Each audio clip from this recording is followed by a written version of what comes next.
a good friend of Ethiopia. Gabriel Christian is a principal of law from a Gabriel Christian law firm in Bowie, Maryland. He's a native of Dominican. Mr. Christian has distinguished himself as a Caribbean community leader in Washington, D.C. metropolitan area, as an active civic leader in Maryland. In 2007, Governor Martin O'Malley, governor of the state of Maryland, appointed Mr. Christian to the position of Judiciary Commissioner in Maryland Court of Appeals, alongside his longtime collaborator and co-founder of Pont Cases praised Canadian Judge Irving Andre. Mr. Christian has authored and co-authored a number of books on Caribbean history, society, and politics. Today, Mr. Christian will share with us what Adwa means to Africans in general, Black people in general, worldwide. With that, Gabriel Christian to the stage. Please give him a round of applause. My wife is here. I want to recognize my wife. So my wife, this is our Empress Taitu from the Piglet. I also want to recognize my brother who brought me here, Dr. Sam Christian, Major, U.S. Army, a strong friend of Ethiopia. Dr. Sam, can you be recognized? A few weeks ago, Brother Sam issued a video. He issued a video in defense of the Ethiopian nation. He issued a video in defense of the church, not because he was trying to convert anyone to Ethiopian orthodoxy, but because he understood that without the Ethiopian church, there is no Ethiopian culture.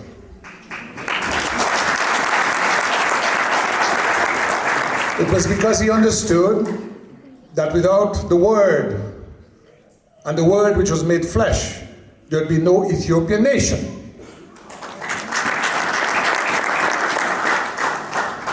And he understood that the power of the Word is what has allowed for Ethiopia for 3,000 years to be the beacon of Africa and the beacon of humanity. Long live Ethiopia! That I want to begin with. I'm not a biblical scholar, but I want to read you a passage from the good book. It's in Psalms 133:2. It was given to me by a very good Jamaican attorney friend, Ras Kwasi Bonsu, like me, a lover of Jamaica, and it says as follows, Psalms 133:2. It is like the precious ointment upon the head that ran down upon the beard, even Aaron's beard, that went down to the skirts of his garments. What does that psalm mean? Well, I'm not a biblical scholar, so I had to do research like lawyers do research before you go to court. What did my research find? What does Psalm 133 mean? It says here, Psalm 133 tells us three things. Three things about living together in unity.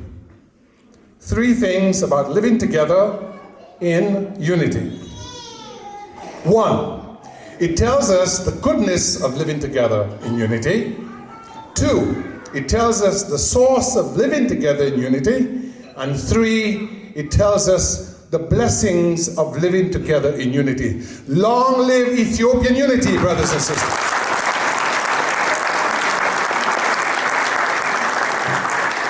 Dearly beloved, my Ethiopian brothers and sisters, my Ethiopian family, I didn't tell you that we have one son. She's over there. I was hoping he would be here. We have one son.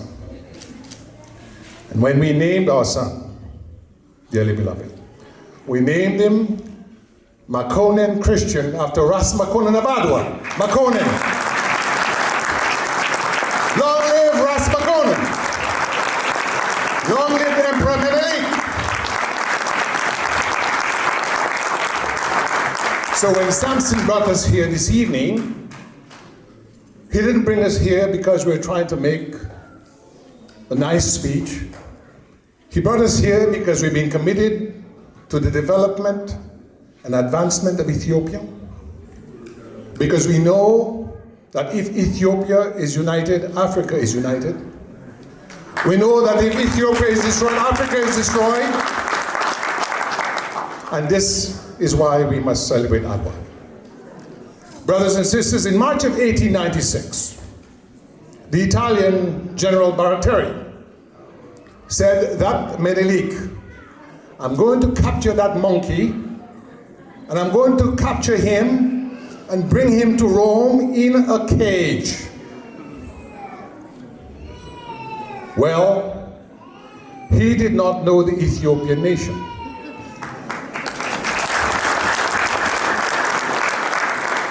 He did not understand the history of the Ethiopian nation. He did not understand the heroism of the Ethiopian nation. He didn't understand the unity of the Ethiopian nation, and he did not understand that Ethiopia forever. Ethiopia forever.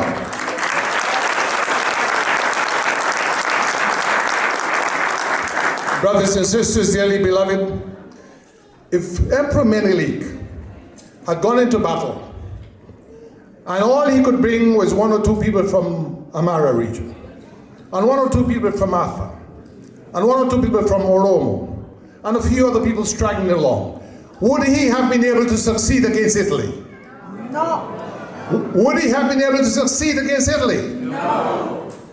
Emperor Menelik united a great nation. He understood that together we do better. Repeat after me. Together, we do better. Now, Emperor Menelik was a man. Empress Taitu, in whose honor we are here today, she was a great woman. Perfection reigns only in heaven. So when we look back at Emperor Menelik, I'm sure we can find a few things that he did wrong. I'm sure we can find a few things that Empress Taitu did wrong. But we have to look at the basic and fundamental aspect of what Adwa meant. Let me tell you what it meant to us in the Caribbean and here in the United States. The United States has three borders: Canada, Mexico, and the Caribbean. So I grew up in the Caribbean on a British colony. Our people had been captured and enslaved, brought from Africa to Jamaica, to Dominica and the other islands to work as slaves. Our queen at that time was Queen Victoria. Queen Victoria had presided over slavery. Our people were leaderless. Our people were fighting at that time against second-class citizenship. In the United States, the Civil War had ended. But with the end of Reconstruction, African Americans had been relegated to second-class citizenship. African Americans who served in the military were serving in segregated battalions. African Americans had only, for the most part, menial jobs. In Africa, there were only two countries that had any semblance of independence. Ethiopia being the most eminent one. Liberia was essentially a colony of the United States. Where was our dignity, brother? Where's our dignity, sister? Our dignity resided in Ethiopia.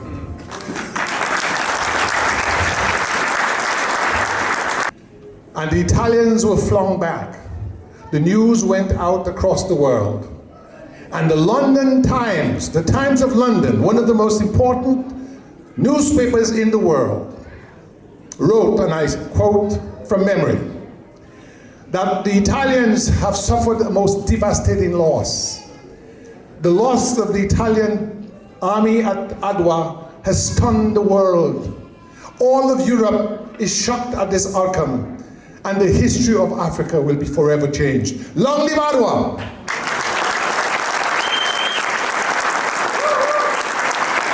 And brothers and sisters, little did Menelik and Empress Taitu and Ras Makonnen and the others know that 114 years after the fact, we would still be celebrating Adwa. Long live Adwa!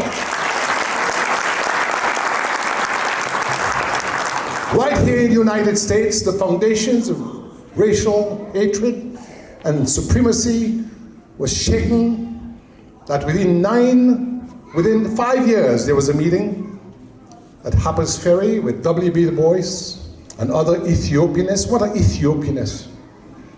Look it up. For those people who are smart and have smartphones, go into your smartphones and look up Ethiopianism. Ethiopianism was this pride in Africa that was germinated by the victory at Adwa. And because of that victory at Adwa, W.B. Du Bois and the others formed associations. And one of the associations they founded was, repeat after me, the National Association for the Advancement of Colored People. Long live Adwa! Long live Adwa! It was the power of the example at Adwa that said to them, if our African brothers and sisters in Ethiopia can do it, yes, we can do it. And so, a young man in an island that none of you have ever heard about, an island that is somewhere in the Caribbean, called Jamaica. His name was Marcus Garvey. When he heard of Adwa, he met with his friends, and they said that if our brothers and sisters in Ethiopia can do it, so too we can do it. And he formed what was up to this day the largest association of colored people. It was called, repeat after me class, the Universal Negro Improvement Association. UNIA. Long live Adwa. It never ends. How do we continue Adwa? We continue Adwa by loving each other. We continue Adwa by not discriminating against each other. We continue Adwa by building a peaceful, prosperous, and united Ethiopia.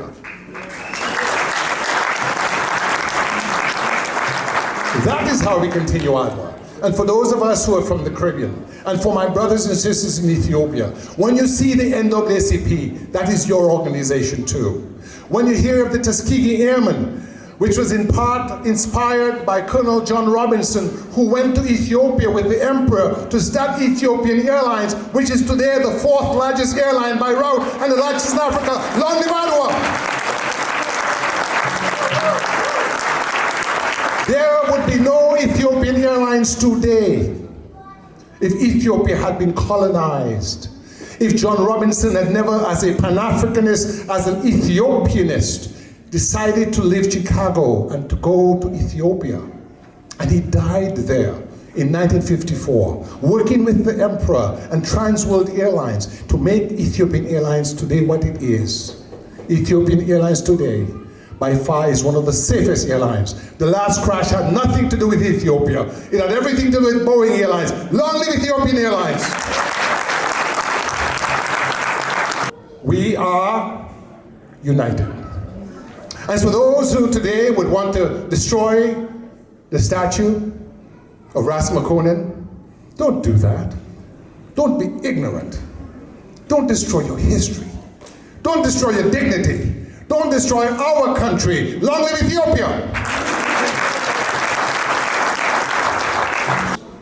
It tells me that we still have an opportunity. We prayed for peace in Tigray. We're happy to know that there's peace in Tigray.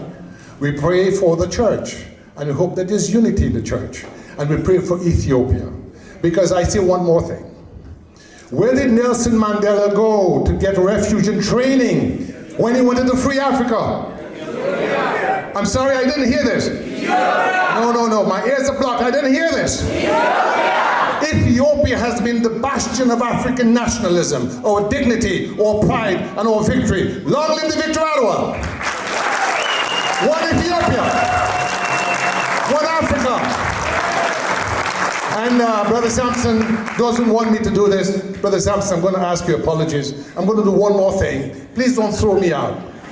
Please don't throw me out. We've got Brother Kwasi Bonsu. Brother Kwasi, wave your hands. I'm going to do something that a gentleman who you've never heard of did. His name was Bob Marley. Please sing with me. Get up, stand up. Stand up for your rights. Get up, stand up. Don't give up the fight. Stand up for your rights. God bless you. Thank you very much. Now, I want to say that I'm very thankful to the leadership of the Empress Taitu Foundation, and I would like to ask the president to come over here. Now, a lot of you Ethiopian people are very hardworking. It means that Ethiopian people are well-to-do and intelligent and good-looking. We brought a donation here. So on behalf of the law firm, I'd like to make this donation to the Empress Taitu Foundation, and I'm sure that all of you here tonight will do something similar. God bless you.